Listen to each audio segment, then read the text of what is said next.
Hello everyone. Today நாம adiabatic mixing of two streamsல problem பார்க்க போறோம். So first problem read out பண்ணிடலாம்.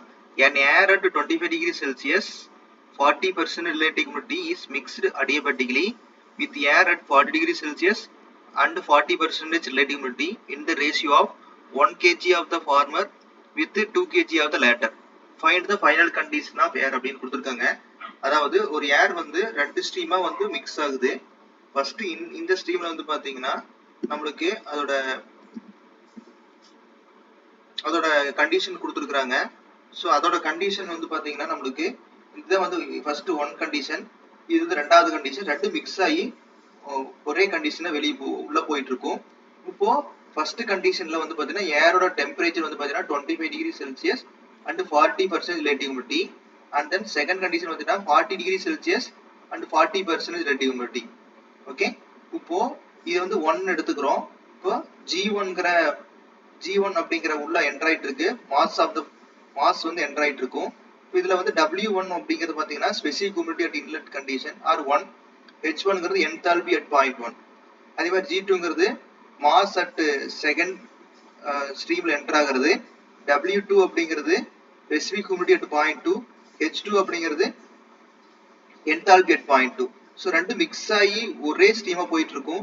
G3ங்கிறது பாத்தீங்கன்னா டோட்டல் மாஸ். ஒமேகா 3 ஆர் W3ன்னு சொல்லுவது ஏன் W3 அப்படிங்கிறது பாத்தீங்கன்னா specific humidity at mixing condition. H3 அப்படிங்கிறது பாத்தீங்கன்னா enthalpy at 0.3 or mixing condition. இப்போ G1 that is total mass G3 அப்படிங்கிறது என்ன பாத்தீங்கன்னா summation of G1 and G2. அடுத்தது in terms of நம்ம G1 and W1 சொன்னோம்னா இதுல G2 அப்படின்னா W2 வரும், G3 W3 வரும். இப்போ G1 W1 plus G2 W2 is equal to G3 W3. இப்போ G3 அப்படிங்கிறது ஆல்ரெடி தெரியும், G1 plus G2 இங்க நம்ம எழுதி இருக்கோம். நெக்ஸ்ட் ஸ்டெப்ல இத G1 எடுத்து W3 ல மல்டிப்ளை பண்ணனும் and then G2 எடுத்துக்கிட்டு W3 ல மல்டிப்ளை பண்ணனும். அது எழுதி இருக்கோம். and then next ஸ்டெப்ல என்ன பண்றோம்னா the G1 term எல்லாம் ஒரு சைடு கொண்டு வந்துக்கிறோம் and then G2 term எல்லாம் ஒரு சைடு கொண்டு போயிருக்கும். அப்போ G1 W1 minus G1 W3 is equal to G2 W3 minus G2 W2. இப்போ G1 காமனா வெளிய எடுத்துட்டோம்னா W1 minus W3 is equal to இதுல G2 வெளிய எடுத்தோம்னா W3 minus W2. இப்போ நாம என்ன பண்றோம்னா G1 by G2 அப்படினு எழுதுறோம். That is equal to W3 minus W2 divided by W1 minus W3.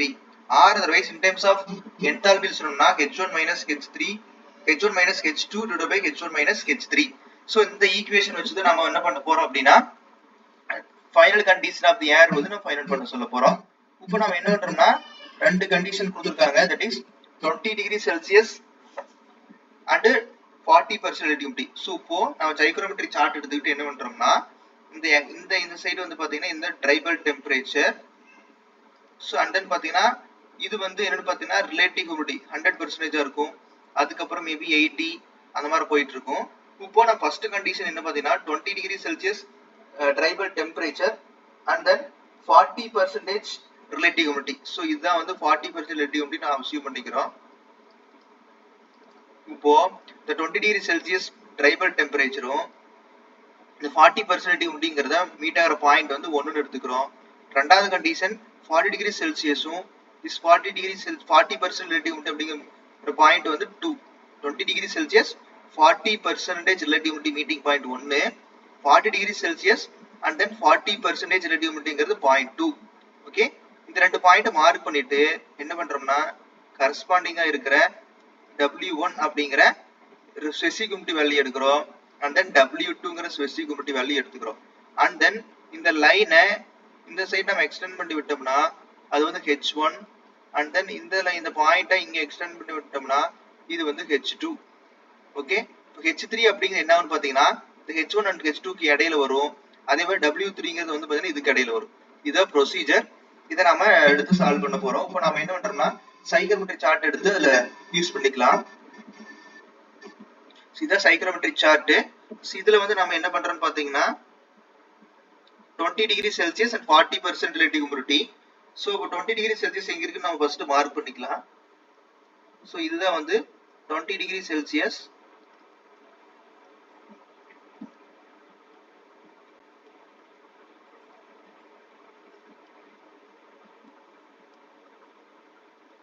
So and then பார்த்தீங்கன்னா இது வந்து பார்த்தீங்கன்னா ரிலேட்டிவ் ஹியூமிடிட்டி வந்து பார்த்தீங்கன்னா இது வந்து 20, இது வந்து 30, இது வந்து 40. ஸோ இந்த பாயிண்ட்டும் இது வந்து 40% ஆஃப் ரிலேட்டிவ் ஹியூமிடிட்டி. ஸோ இந்த கருவும் இந்த 20 டிகிரி செல்சியஸ் மீட் ஆகிற பாயிண்ட். ஸோ மீட் ஆகிற பாயிண்ட் வந்து பார்த்தீங்கன்னா இது வந்து 40% and then 20 degree Celsius. So இதுதான் வந்து பாயிண்ட். இது point 1 20 degree Celsius and then 40% of relativity and then 40 degree Celsius and then 40% of relative humidity. So அதை நாம மார்க் பண்ணிடலாம்.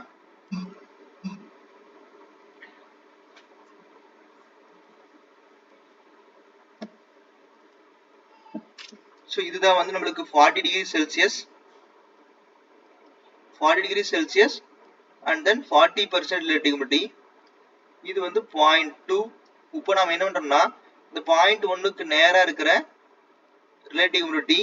ஸோ ரிலேட்டிவ் ஹியூமிடிட்டி வந்து பார்த்தீங்கன்னா 0.006 அப்படிங்கிறது வந்து W1. Okay and then W2 அப்படிங்கிறது என்னன்னு பார்த்தீங்கன்னா W2 அப்படிங்கிறது பார்த்தீங்கன்னா இதுக்கு நேராக இருக்கிறது தட் இஸ் 0.019. ஓகே 0.06 W1 அப்படிங்கிறது வந்து பார்த்தீங்கன்னா 0.006 kilogram per kilogram of dry air. W2 அப்படிங்கிறது என்னன்னு பார்த்தீங்கன்னா 0.019. ஸோ W1 and W2 கிடைச்சிருச்சு.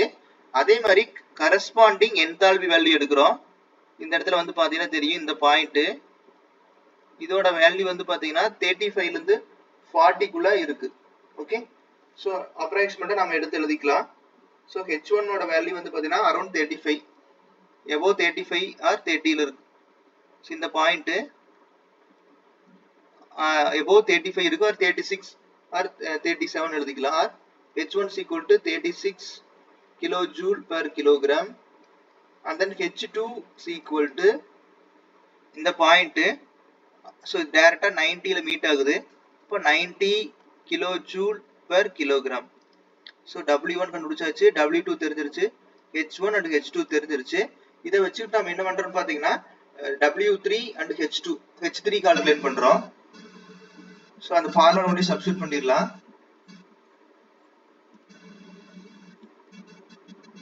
ஸோ ஃபர்ஸ்ட் வந்து W3 கண்டுபிடிச்சிடலாம். That is G1 by G2 is equal to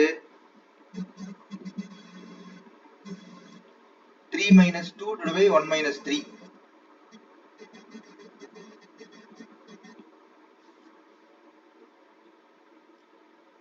W3 minus W2 divided by W1 minus W3. Okay, so W3 நம்மளுக்கு தெரியாது, but ஆனா நம்மளுக்கு இந்த வேல்யூ நம்மளுக்கு தெரியும். G1 ஓட value 1 by 2 is equal to W3 நம்மளுக்கு தெரியாது, பட் W2 ஓட வேல்யூ நம்மளுக்கு தெரியும் and then W1 ஓட வேல்யூ நம்மளுக்கு தெரியும். இந்த ரெண்டு வேல்யூ நம்ம சப்ஸ்டிட்யூட் பண்ணிக்கலாம். W2 ஓட வேல்யூ நம்மளுக்கு என்ன வரும்னு பாத்தீங்கன்னா 0.019 and then W1 வந்து 0.06. இந்த ரெண்டு வேல்யூ நம்ம சப்ஸ்டிட்யூட் பண்றோம்.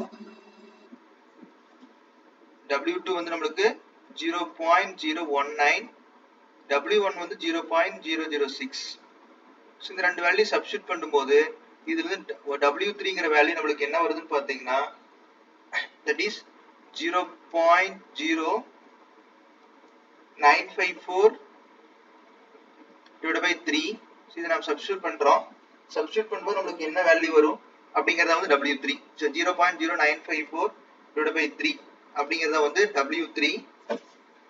ஸோ என்ன வேல்யூன்னு பார்த்துடலாம்.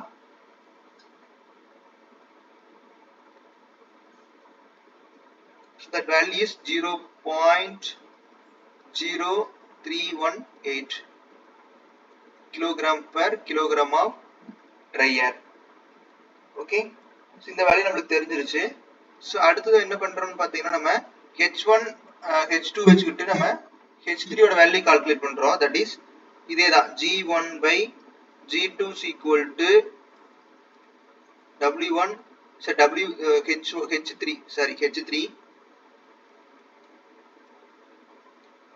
அதாவது இங்க W3 க்கு பதிலா என்ன பண்றோம்னா H3 ங்கற சப்ஸ்டிட்யூட் பண்றோம். H3 minus H2 divided by H1 minus H3. Okay, இதுல வந்து என்னன்னா நம்ம G1 G2 ஓட வேல்யூ நமக்கு தெரியும். 1/2 equal to H3 ஓட வேல்யூ நமக்கு தெரியாது. பட் H2 ஓட வேல்யூ நமக்கு தெரியும். H2 and H1 ஓட வேல்யூ 36 and around 90 36 and 90.